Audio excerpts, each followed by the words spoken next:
नमस्कार साथियों, राज्य एवं जिला स्तर पर अधिकारी कर्मचारियों की स्थानांतरण नीति वर्ष 2022 के अंतर्गत कर्मचारियों के स्थानांतरण किए जाने हैं। साथियों, स्कूल शिक्षा विभाग भोपाल दिनांक 3 मई 2025 का ये पत्र है। साथियों, इसमें समय सारणी जारी कर दी गई है। साथियों, समय सारणी के हिसाब से शिक्षक कर्मचारी अपना स्थानांतरण ऑनलाइन आवेदन कर सकेंगे। उसकी प्रक्रिया क्या रहेगी, उसका प्राथमिकता क्रम क्या रहेगा, तो साथियों जान लेते हैं। स्थानांतरण प्रक्रिया के नियम 3.1 में स्वैच्छिक स्थानांतरण का उल्लेख किया गया है। इसकी कंडिका के अनुसार आप देख पा रहे हैं 3.1.2 स्थानांतरण हेतु प्राथमिकता का क्रम निम्न तालिका अनुसार होगा। अतिशेष शिक्षकों को प्रत्येक श्रेणी में वरीयता दी जाएगी।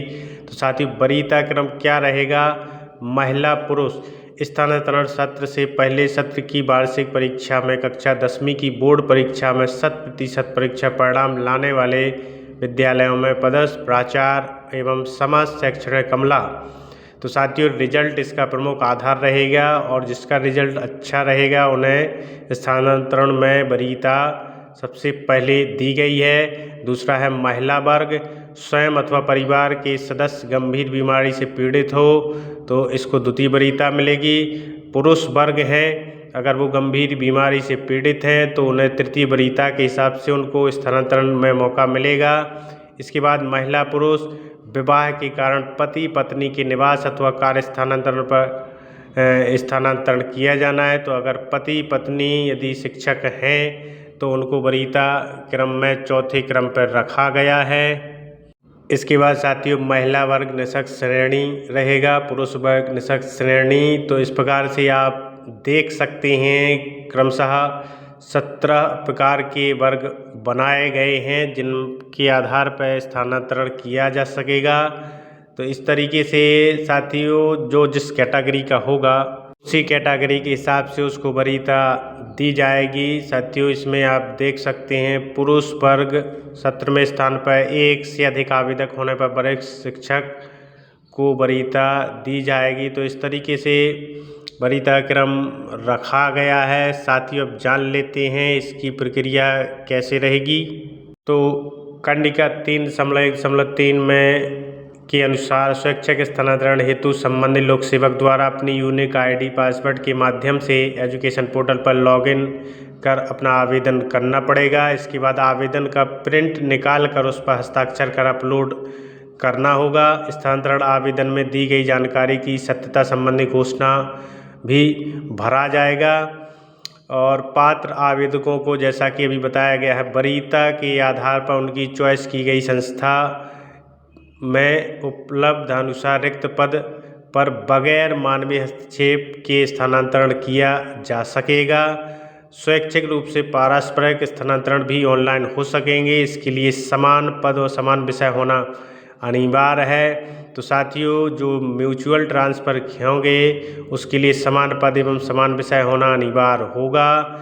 इसके अलावा उत्कृष्ट विद्यालयों, मॉडल विद्यालयों तथा सेमराइज विद्यालयों में शिक्षकों प्राचार्यों की प्रतिस्थापना एक निश्चित अवधि के लिए विभागीय प्रवेश परीक्षा के माध्यम से की जाएगी। इसमें नवनियुक्त शिक्षक द्वारा भी भाग लिया जा सकेगा। ऐसे परिवीक्षाधीन चयनित शिक्षकों को सेमराइज विद्यालयों में प्रतिस्थापना के लिए शिथिलता प्रदान की जा सकेगी। इसी प्रकार उत्कृष्ट मॉडल एवं सेमराइज विद्यालयों में पदस्थ शैक्षणिक अमले का स्थानांतरण अन्य विद्यालयों में किया जा सकेगा, परंतु इन विद्यालयों में शैक्षणिक स्थानांतरण के माध्यम से प्रतिस्थापना नहीं की जाएगी।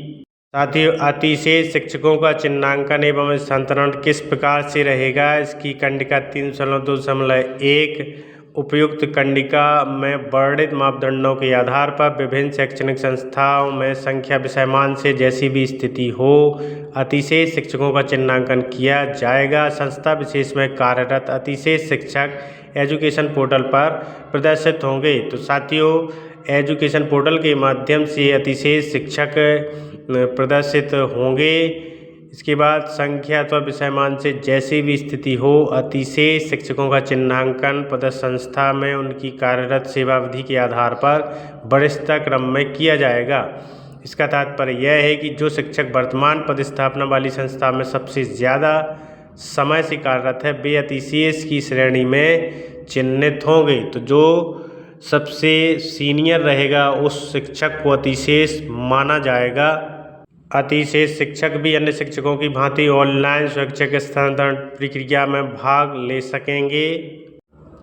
इसमें एक महत्वपूर्ण और भी है 3.2.5 ऐसे अतिशेष शिक्षक जिनके द्वारा स्वैच्छिक स्थानांतरण प्रक्रिया में भाग नहीं लिया गया अथवा उनका स्वैच्छिक स्थानांतरण आवेदन वरीयता क्रम में न आने से असफल हो गया है, उनका प्रशासनिक स्थानांतरण शिक्षक विहीन अथवा शिक्षकों की कमी वाली संस्थाओं में किया जाएगा। तो साथियों, अतिशेष शिक्षकों के संबंध में ये कुछ महत्वपूर्ण कंडिकाएं हैं जिस आधार पर अतिशेष शिक्षकों का स्थानांतरण किया जा सकेगा। तो साथियों, ऐसी ही महत्वपूर्ण अपडेट के लिए बने रहें आपके अपने YouTube चैनल टीचर पॉइंट पर। नमस्कार साथियों, जय हिंद, वंदे मातरम।